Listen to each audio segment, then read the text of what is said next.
Belakangan ini, tagar kabur aja dulu di berbagai platform media sosial mulai dari X, TikTok hingga Instagram ramai digunakan oleh warganet.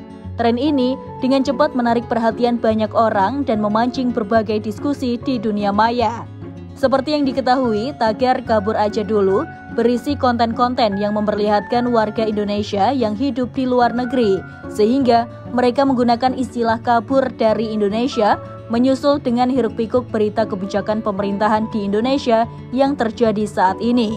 Bisa disimpulkan, tagar ini mencerminkan keresahan masyarakat, khususnya anak muda terhadap situasi dalam negeri, mulai dari sulitnya mencari pekerjaan, biaya hidup yang terus naik, hingga masalah ekonomi dan sosial yang semakin tidak pasti. Tagar ini bahkan sering diikuti dengan hashtag Indonesia Gelap, yang semakin memperkuat narasi bahwa banyak orang yang merasa pesimis dengan kondisi bangsa ini. Karena hal ini, banyak yang melihat kabur aja dulu sebagai ajakan untuk mencari peluang di tempat yang dianggap lebih baik. Tren ini juga semakin ramai seiring dengan banyaknya konten dari influencer dan konten kreator yang membagikan pengalaman mereka bekerja, kuliah, atau merintis usaha di luar negeri. Sehingga tren kabur aja dulu adalah seruan untuk pindah ke tempat yang lebih baik, sekaligus bentuk protes terhadap kondisi yang dianggap tidak mendukung di Indonesia. Wakil Menteri Pariwisata Niluh Eni Ernawati usai menghadiri rapat terbatas dengan Presiden Prabowo Subianto dan Menteri Ketenagakerjaan Yasirli di Istana Merdeka pada Senin pagi 17 Februari 2025 merespons soal ramai tagar kabur aja dulu yang viral di media sosial. Dia meminta agar kaburnya di Indonesia saja. Niluh menilai harusnya bukan makna kabur sebenarnya. Jadi jika memang ingin keluar negeri, semangatnya untuk meningkatkan skill dan ada peluang kerja di luar negeri saja. Hal ini penting untuk diperhatikan bagi warga yang ingin berkarya di luar negeri. Dengan begitu ketika kembali ke tanah air bisa langsung mengambil peran. Di sisi lain, dalam rapat terbatas tersebut, Niluh menjelaskan bahwa kementerian atau lembaganya terkena efisiensi anggaran. Namun, Kementerian Pariwisata sedang melakukan optimalisasi anggaran serta kolaborasi dengan pihak swasta. Dalam menanggapi suatu hal, Niluh dikenal sebagai seseorang yang kritis. Pasalnya, perempuan yang akrab disapa Niluh Puspa ini sebelumnya merupakan jurnalis dari salah satu televisi swasta yang kini masuk dalam Wakil Menteri Kabinet Prabowo Subianto dan Gibran Raka Buming Raka atau Prabowo Gibran. Wanita yang memiliki nama lengkap Niluh Eni Ernawati ini telah resmi menjabat sebagai Wakil Menteri Pariwisata atau Wamenpar periode 2024 sampai 2029, mendampingi Menteri Pariwisata Widianti Putri Wardana. Niluh Puspa kerap menghiasi layar kaca dan dikenal sebagai salah satu presenter di stasiun televisi.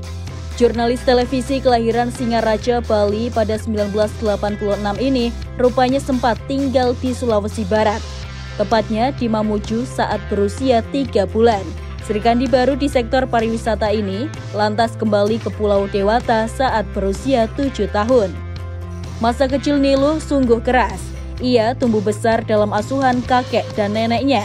Selain itu, ia juga dikabarkan pernah menjadi ART, sales, hingga petugas kebersihan.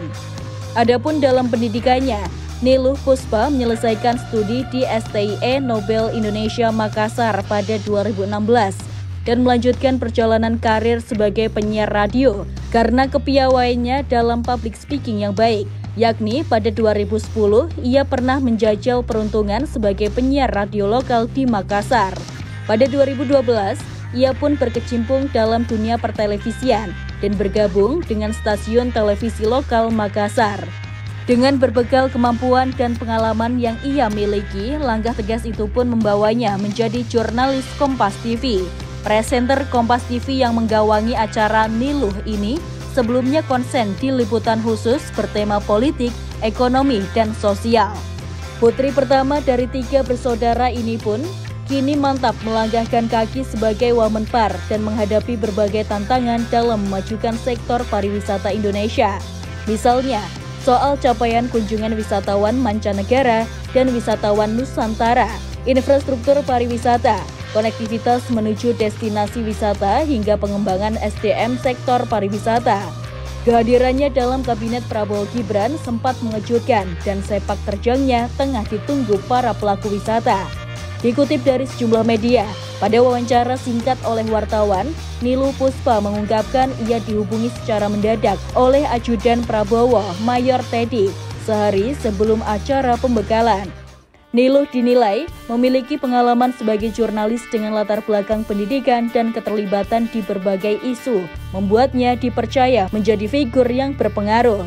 Dalam menjalankan tugas sebagai Wakil Menteri Pariwisata, Niluh Puspa terus menguatkan kolaborasi untuk menguatkan sektor pariwisata, termasuk dalam menanggapi fenomena kabur aja dulu, menjadi penting dalam memupuk kepedulian masyarakat, khususnya generasi muda, untuk menambah kepedulian mereka dalam mencintai negara Indonesia.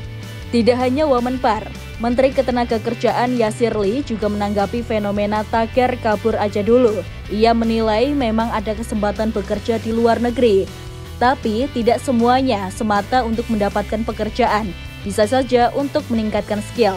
Pihaknya mengambil dari sisi positifnya dan Yasir Lee meyakini tren itu muncul bukan karena para WNI benar-benar ingin kabur dari Indonesia, tetapi ingin mengambil kesempatan untuk dapat bekerja di luar negeri, sehingga hal ini tidak menjadikannya masalah.